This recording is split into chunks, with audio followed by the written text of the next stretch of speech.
Assalamualaikum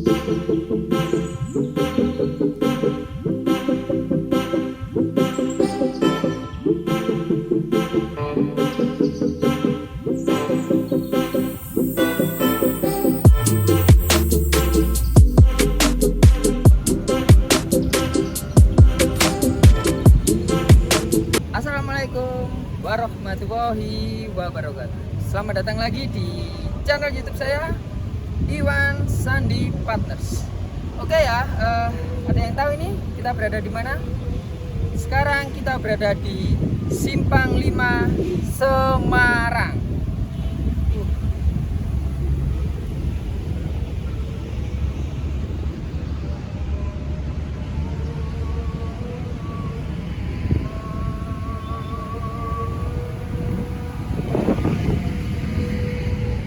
Oke, sebelum saya lanjut video saya kali ini, tolong di subscribe, di like juga, di komen, serta di share ke teman-temannya agar teman-teman yang ingin mengetahui informasi ini bisa memahami masalah-masalah hukum yang ada di Indonesia, terutama khusus perceraian atau khusus masalah rumah tangga. Oke ya, maaf ya nanti kalau video ini suaranya terlalu bising ya. Nah terus karena ini anginnya ini sangat kenceng sekali ya.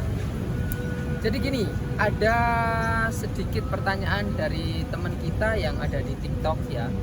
Ini pertanyaan sangat lucu sebenarnya. Menurut saya itu sangat lucu. Kenapa? Orangnya menanyakan seperti ini. Sahabat-sahabat kita menanyakan seperti ini. Pak, kalau kita ini sudah menikah kan, otomatis kan kita sudah punya KTP ya. Terus KTP saya ini sudah statusnya menikah, tapi saya tidak punya kakak. Ini kan lucu jadinya ya. Menurut saya ini lucu. Menikah kok nggak punya kakak. Terus gimana maksudnya ini lah? Pertanyaannya seperti ini. Kalau saya tidak mempunyai kakak, Pak, apa saya bisa mengajukan gugatan perceraian? Nah, itu pertanyaannya. Konteksnya itu ada di situ. Apakah bisa kita mengajukan gugatan perceraian tanpa adanya kakak? Ataupun kita punya kakak tapi mengikuti kakak yang dulu. Maksudnya itu sama orang tua atau sama keluarga yang dulu, bukan sama suami yang sekarang. Itu apakah bisa diajukan gugatan perceraian? Itu pertanyaan yang sangat bagus sekali ya dari teman kita itu. Tapi juga pertanyaan ini tuh mewakili kita semuanya juga. Banyak yang karena saya selama ini menangani kasus perceraian ini banyak sekali masalahnya di situ. Tidak mempunyai kakak yang serumah sama suami. Apakah bisa seperti itu diajukan? Nah, jadi gini, pertanyaan dari jawaban dari saya, tips dan trik dari saya ya. Jadi gini, yang dibutuhkan dalam melaksanakan atau dalam melakukan suatu gugatan itu adalah yang pertama, buku nikah wajib asli. Nah, ini ya harus kita bawahi, buku nikah wajib asli ya. Kenapa kok buku nikah wajib asli? Karena buku nikah ini nantinya akan disita oleh pihak pengadilan, makanya harus asli. Jadi asli, nanti difotokopi, fotokopi ini dileges di kantor pos, dijadikan bukti di pengadilan. Nanti yang asli disita oleh pihak pengadilan. Nah, itu ya, buku nikah wajib asli. Nggak boleh buku nikah nggak asli, itu nggak boleh. Itu yang pertama. Yang kedua, KTP. KTP ini juga wajib asli. Nah, tapi ada tapinya KTP ini ya, meskipun KTP kakaknya itu sudah menikah atau kan ada yang sudah menikah tapi belum punya KTP gitu loh.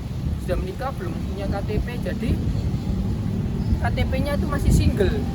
Nah, itu ya nggak apa-apa, diajukan, ajukan saja, nggak masalah. KTP single pun tak ada masalah, ajukan saja gitu loh.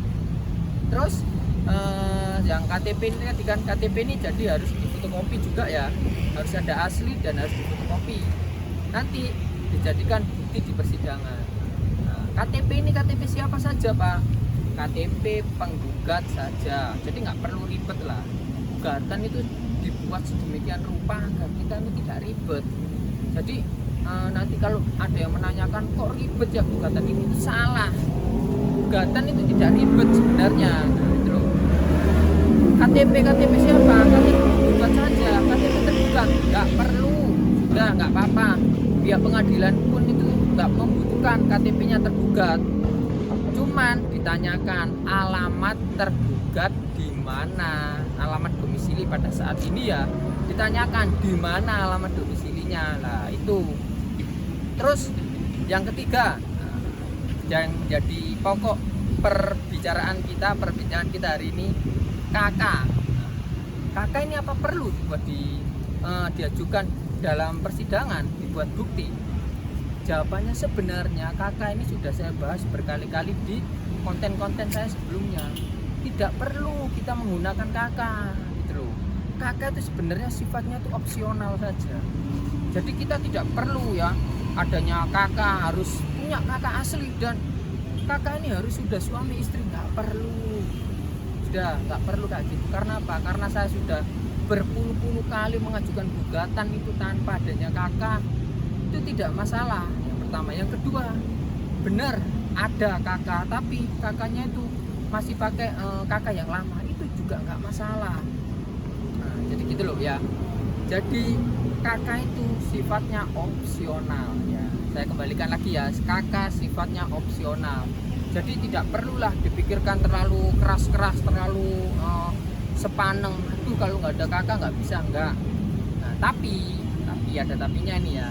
Ada terkecualian. Tapi kalau pihak penggugat itu mengajukan gugatan cerai dan hak asuh anak, maka kakak itu dibutuhkan. Nah, dibutuhkan buat apa?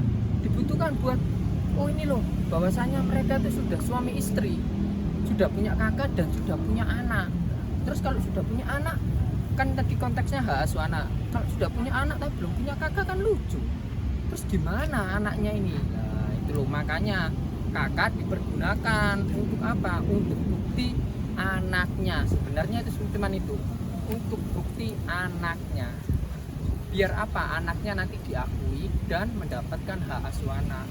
Nah, kalau kita mengajukan hak asuh anak, Pak, syaratnya apa aja? Nah, syarat tambahan untuk hak asuh anak adalah kakak itu tadi yang sifatnya opsional menjadi wajib. Yang kedua adalah akte kelahiran anak.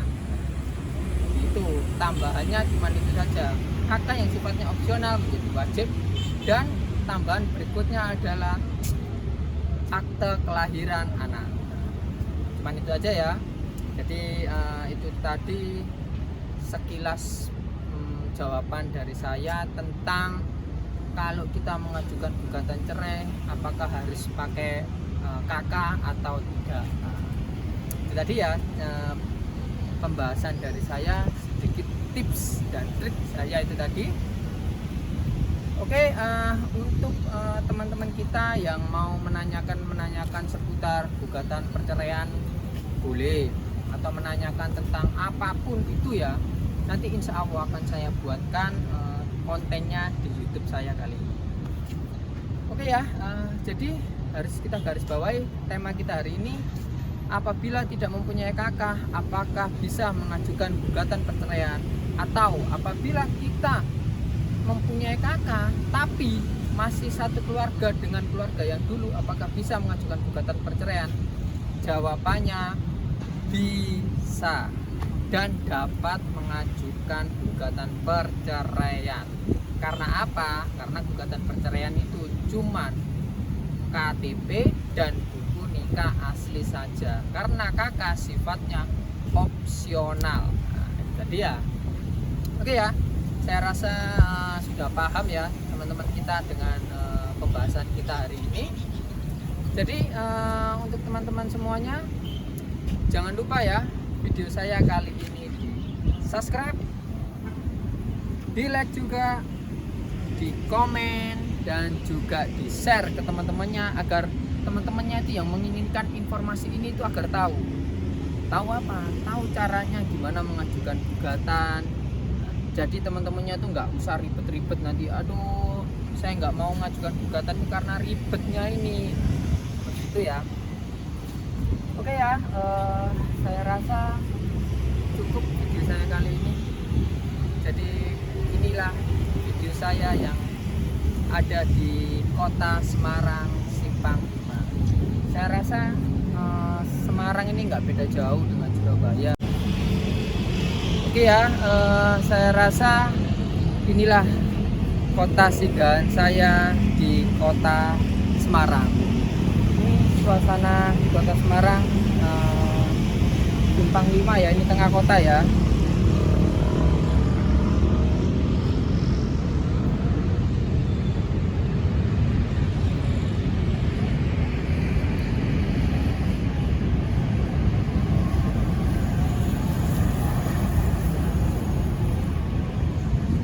Oke, terima kasih sudah menyaksikan video saya kali ini.